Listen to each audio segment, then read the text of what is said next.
औज़ु बिल्लाहि मिनश्शैतानिर्रजीम बिस्मिल्लाहिर्रहमानिर्रहीम। चंद दिन से लेक्चरशिप का जो सिलसिला है वो मेरे इम्तिहानात होने की वजह से जो है बंद था। अब दोबारा जो है इस सिलसिले को शुरू किया जा रहा है। जो इम्तिहानात मैं दिया हूँ तमाम से एक गुजारिश है कि दुआ करिए, अल्लाह आसानी के साथ अच्छे नंबरात से कामयाबी अता फ़रमाए। अब यहाँ पर जो है हमने पिछले जो लेक्चर के अंदर जो है देखा था, पिछले लेक्चर में ओल्ड पैथोलॉजी को हमने कंप्लीट किया था। आज हम लोग जो है जनरल पैथोलॉजी की तरफ जाने वाले हैं। जनरल पैथोलॉजी में जो सबसे पहला टॉपिक हम लोग लेने वाले हैं वो है इन्फ्लामेशन। इन्फ्लामेशन है क्या, कहते किसको है? सबसे पहले इन्फ्लामेशन की हम तारीफ़ देखेंगे। इन्फ्लामेशन के जो लग़वी मानी लिए जाते हैं वो जलने के लिए जाते हैं, जिसको जलन कहते हैं हमारी आम लैंग्वेज में, और उर्दू में जो है इसको सूजन भी कहते हैं। ये इस्तिलाह जो यानी इन्फ्लामेशन की इस्तिलाह जो है बॉडी के अंदर जो है बकसरत इस्तेमाल होती है, ज़्यादा मिक़दार में जो इसको इस्तेमाल किया जाता है। टर्मिनोलॉजीज़ के अंदर जो हमारी यानी टर्म्स है डॉक्टरी फील्ड में जो टर्म्स है उसके अंदर ये बकसरत इस्तेमाल होती है इन्फ्लामेशन। इसके अंदर जो है इंसानी बाफ्तों में रूनुमा होने वाले नुकसानात में तब्दीली होना जो है इन्फ्लामेशन कहलाता है। इन्फ्लामेशन के जो नुकसान होने वाले हैं बॉडी के अंदर, ऐसे नुकसान जिससे जो है हयात बाकी रहे, ये नुकसान ना हो कि जिसकी वजह से जो है मौत का सबब बने।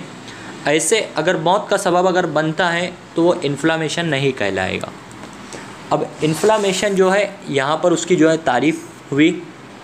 अब हम देखते हैं कि इन्फ्लामेशन के असबाब क्या है, यानी क्या कॉजेज़ है जिसकी वजह से इन्फ्लामेशन होता है।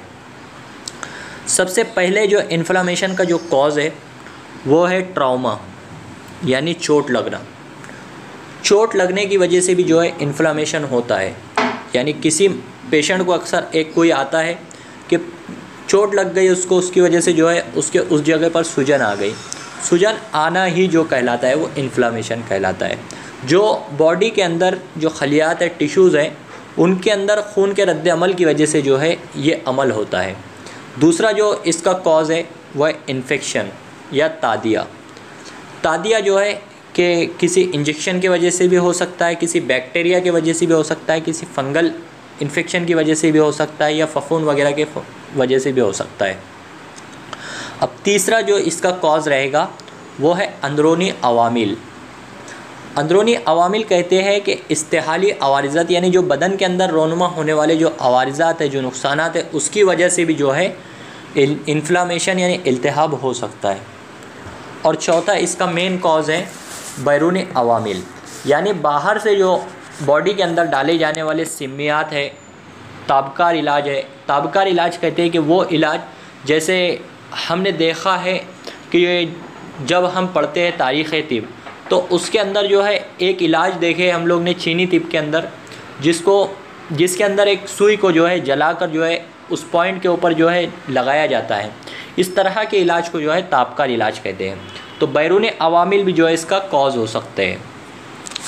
अक़साम जो है, अब कॉजेज़ के बाद जो है इसकी टाइप्स आती है।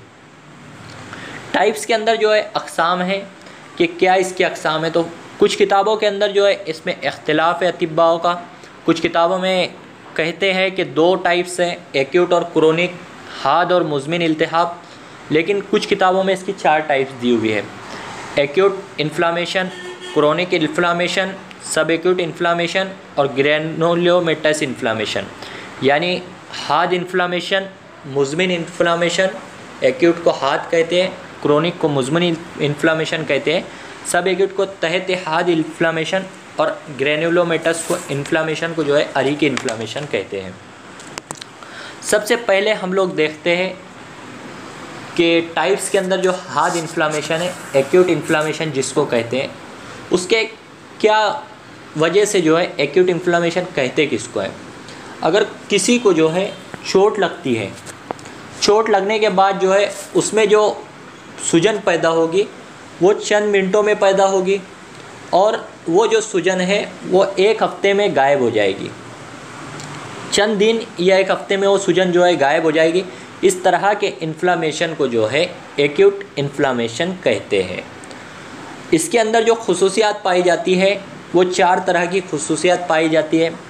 एक है इम्तिला यानी कंजेशन, दूसरी है एडिमा जिसको एडिमा भी कहा जाता है, तीसरी है एक्सुडेट यानी अर्तशा, और चौथी इसमें खुसूसियत पाई जाती है पेन यानी दर्द इसमें होता है ये इन्फ्लामेशन में।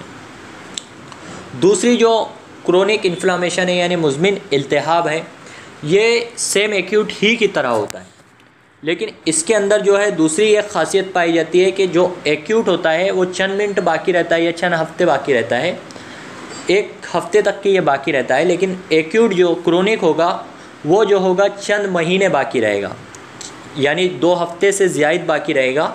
इस तरह के जो इन्फ्लामेशन होता है उसको क्रोनिक इन्फ्लामेशन कहते हैं। इसके अंदर कई सारी जो है तब्दीलियाँ वाक़ई होती है, यानी जो खलियात है या टिश्यूज़ है उसके अंदर कई सारी तब्दीलियाँ होती है। जैसे कंजेशन की जो हालत है यानी इम्तिलाई जो हालत पाई जाती है उसके अंदर बाफ्त यानी टिश्यूज़ जो होते हैं, नसीज जो होती है उनके अंदर कम होते हैं। ओडिमा कम हो जाता है, यानी ओडिमा कहते हैं कि जो पानी भरने का अमल है जिसके अंदर फ्लूइड भर जाता है वो कम हो जाता है। महीनों बाद इल्तिहाबी बाफ्तें यानी जो नसीज है, जो टिश्यूज़ हैं उसके अंदर नदबी यानी स्कर या लीफी फाइब्रस हो जाती है, वो जो बाफ्त होती है वो फाइब्रस हो जाती है, और आखिर में आकर बुखार धीरे धीरे कम होना, ख़त्म होना शुरू हो जाता है।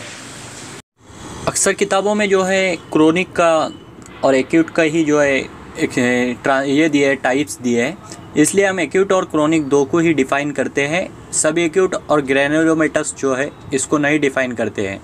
लेकिन क्रोनिक जो है जो होगा ये ऑर्गन के अंदर होगा इन्फ्लामेशन, क्रोनिक इन्फ्लामेशन ऑर्गन के अंदर होगा, और एक्यूट जो इन्फ्लामेशन है वो बॉडी के हर पार्ट के अंदर होगा। इसके अंदर जो है क्रोनिक और एक्यूट यहाँ पर हमारा इन्फ्लामेशन मुकम्मल होता है। इंशाल्लाह नेक्स्ट जो लेक्चर होगा वो हमारा गैंग्रीन या नेक्रोसिस, 2 टॉपिक में से कोई एक टॉपिक के ऊपर होगा। आप लोग से रिक्वेस्ट है कि आप लोग बताइए इस तरह से जो है लेक्चर्स का फ़ायदा है। अगर आप लोग को फ़ायदा होगा तो मैं इस तरह के लेक्चर्स जो अपलोड करूँगा। अगर इस तरह के लेक्चर से फ़ायदा आप लोग को समझने में दिक्कत हो रही होगी तो आप बताइए, इंशाल्लाह ब्लैक बोर्ड का यूज़ इंशाल्लाह हम नेक्स्ट लेक्चर में करेंगे। उम्मीद करता हूँ आप सबको समझ में आया होगा। जज़ाकल्लाहु खैर। अल्लाह हाफ़िज़।